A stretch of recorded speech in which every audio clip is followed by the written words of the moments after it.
Well, by now, those of you who are interested, and even some of you who may not be, have seen the new James Gunn Superman trailer about a gazillion and one times, and a large majority of the masses seem to be liking it.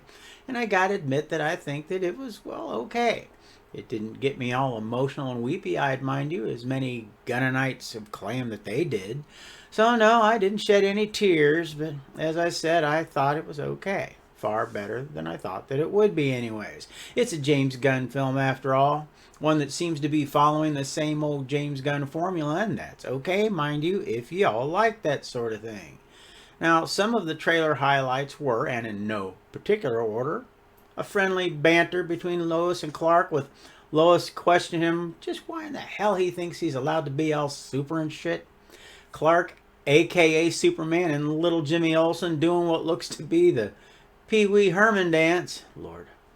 Pa Kent and Ma Kent, the engineer, slicing and dicing up one of Superman's robots. Green Lantern and Hawk Girl, Metamorpho, Superman shackled and being led off by Ultraman. Well, here's a shot of Mr. Terrific, and another shot of Benji. My bad, I mean Crypto, etc., etc. And then, of course, there is the one of Superman in all of his glory, ever so slowly flying, lifting Lois up into the air in a romantically rotating Christopher Reeve-inspired fashion and giving her the old Superman lip lock.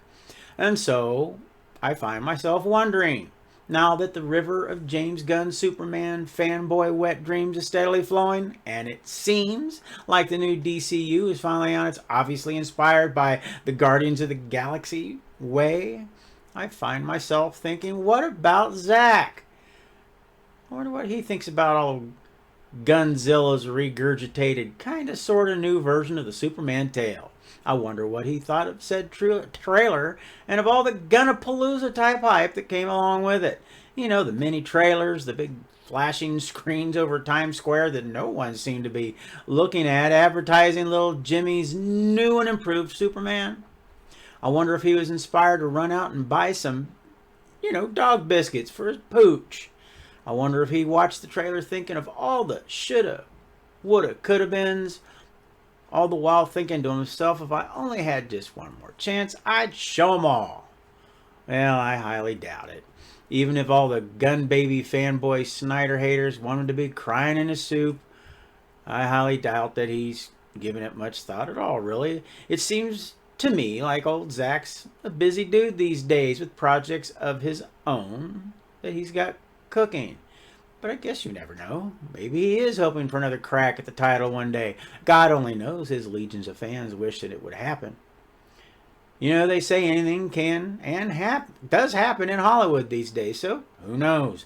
I mean, hell, even James Gunn was fired and then rehired from the Mouse House, and now look at the little fella. He's sitting on top of the world as the Zaslav-appointed Gun Baby anointed savior of the entire DC universe. So as I said, I guess anything is truly possible. But for now it seems, it truly is a Gunzilla world. Well, that's it for now. If you'd like to comment on anything I've yammered on about today, feel free to do so in the section down below. And if you like today's show even just a little bit, then hell, why don't you hit that like button and subscribe so you don't miss the next one. Heck, it only takes a second. Thanks for stopping by. God bless and socks out.